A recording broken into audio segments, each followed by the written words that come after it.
आदाब, नमस्ते, सत श्री अकाल, जय हिंद। दोस्तों, आज मैं एक खास टॉपिक लेके हाजिर हुआ हूँ। इलेक्शन का दौर है, इलेक्शन चल रहा है, कुछ जगह हो चुका है, कहीं कल है, और उसके बाद फिर 4-5 चरण में और बाकी है। दोस्तों, मोदी जी, हालांकि उनको जी भी नहीं कहना चाहिए, क्योंकि जी लगाने के बाद मोदी के आगे नेहरू जी, गांधी जी, इंदिरा जी, राजीव जी, इन लोगों की बेइज्जती हुई। इसलिए सिर्फ मोदी बोलना ही सही रहेगा। मोदी बौखला गया है, इतना बौखला गया है, अपने ही दिए हुए बयान को लगातार पलट रहा है। कभी वो मुसलमानों को आतंकवादी, घुसपैठिया, 12-12 बच्चे पैदा करने वाला कहता है। कभी वो कहता है कि मैंने मुसलमान बहनों को हज पे जाना आसान कर दिया। कभी वो राजीव गांधी जी पे इल्जाम लगाता है कि उन्होंने जो निजी प्रॉपर्टी टैक्स है वो इसलिए हटाया कि वो देना नहीं चाहते थे सरकार को। कभी वो ये कहता है कि कांग्रेस टैक्स लगा दी। मतलब टोटली बौखला चुका है। और अभी पता चला कि यूपी में हमारे वो जो साहब हैं, आदित्य योगी, उन्होंने एक आरएसएस के कुछ गुंडों को लेके एक फौज बनाई है। यूपी एसएससी करके कुछ है, जो मतलब कानून से भी बड़ी है वो। तो आप सोचिए, सबसे बड़ी हमारे यहाँ जो है सरकारी तौर पे जो कानून व्यवस्था और बनाए रखने के लिए जो काम करती है वो पुलिस है। पुलिस भी बिना वारंट के किसी को अरेस्ट नहीं कर सकती। लेकिन ये आरएसएस की जो गुंडे जिनकी फौज बनाई है योगी ने, वो किसी को भी कभी भी उठा सकते हैं। उनको कोई कानून, कोई court, supreme court, high court, कोई नहीं रोक सकती उनको। और वो ये भी नहीं बताएंगे कि उन्होंने कहाँ रखा है उसको, किसको अरेस्ट करा है। तो कुल मिला के मतलब टोटली गुंडागर्दी चल रही है, आरएसएस की भी है। बल्कि मैं तो कहूंगा कि बीजेपी के जो तारे वो सीधे सीधे इसराइल से मिले हुए हैं। इनके लोग इसराइल जाके ट्रेनिंग लेकर आते हैं कि वहां पर फलस्तीनियों को किस तरह दबाया है। दोस्तों, मोदी को ये उम्मीद थी कि राम मंदिर बनने के बाद भारत के जो हिंदू वोट है 80%, वो उनकी झोली में है। लेकिन वो ये भूल गए थे कि भारत का हिंदू हो या मुसलमान, बेवकूफ नहीं है। वो अच्छी तरह जानता है कि उसके लिए क्या अच्छा है, क्या बुरा। मंदिर बनवाया, उसके लिए धन्यवाद, बहुत शुक्रिया आपका कि आपने बनवा के दिया।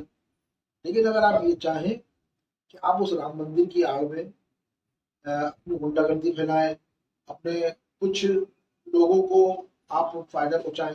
हाँ, एक बात और, ये जो यूपीएसएस करके जो फौज बनी है, आरएसएस के बंदों की सारी बातें उन्हीं की होगी।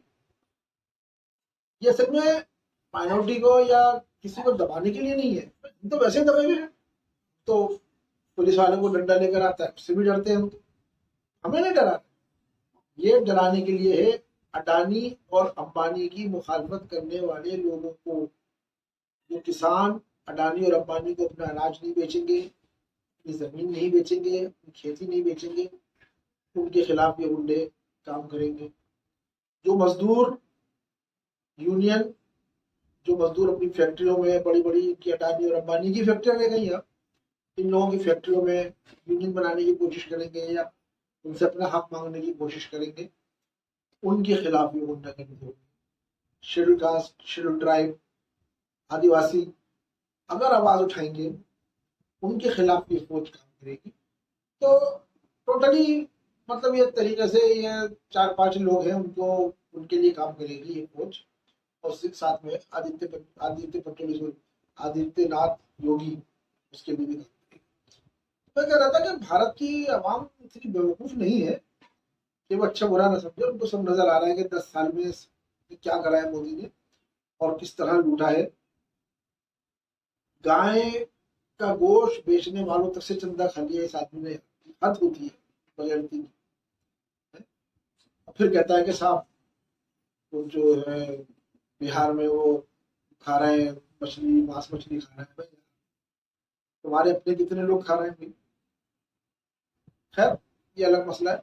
मैं अपने असली टॉपिक पे आता हूँ कि आप वोट जरूर डालें। जिसके यहाँ जिस दिन वोटिंग हो उस दिन कोई दूसरा प्रोग्राम ना बनाए वोट डालने से पहले। वोट डालने के बाद आप आसान है, आप कुछ भी करिए। वोट डालिए, सोच समझ के डालिए, और कोशिश ये करिए कि इंडिया अलायंस का जहां भी कैंडिडेट है उसको वोट, उसको कामयाब बनाए, क्योंकि कोई दूसरी पार्टी इनसे बेहतर नहीं कर सकती। जो इंडिया, जो हमारी इंडिया अलायंस जो करेगी, जो काम करेगी, और जो मतलब वो सीटें जीतेगी, इतनी सीटें कोई और नहीं जीत सकता, ये तय है। तो दिल खोल के वोटिंग करें, ईमानदारी के साथ, अपना कानूनी हक समझ के, अपना धार्मिक मजहबी फर्ज समझ के वोट करें। जरूर करें वोट। अपने बुजुर्गों को लेके जाएं, अपने बच्चों को जो जिनको वोट आए उनको लेके जाएं। और एक ध्यान रखें कि जब आप बटन दबाएं ईवीएम मशीन का, तो कम से कम 3-4 बार गिन लें। तो उंगली रखने के बाद 3 सेकंड तक इसको दबाएं। 3 सेकंड के बाद जब बीप आ जाए तो अपना देखें आप बराबर में, तो जहाँ पे आपने वोट डाला है उसको, ये उसके बाद फिर उंगली हटाएं। क्योंकि अगर आपने खाली उंगली दबाई और हटा दी तो आपका वोट खराब हो जाएगा। याद रखिएगा बिल्कुल, 3 सेकंड तक दबा के रखना है। तो अब इजाजत दीजिए मुझे, और वोट जरूर दीजिए भारत के भविष्य के लिए, अच्छी सरकार बनाने के लिए, हिंदुस्तान में प्यार मोहब्बत पैदा करने के लिए। जो पहले था 2014 से पहले जो प्यार मोहब्बत था उसको पैदा करने के लिए, उसको वापस लाने के लिए, देश में अमन शांति के लिए, और देश की तरक्की के लिए, और अडानी अंबानी नहीं, गुर्बत को दूर करने के लिए कांग्रेस और अलायंस को वोट दीजिए। और खुशहाल रहिए, खुशहाल रहिए। आदाब, नमस्ते, सत श्री अकाल।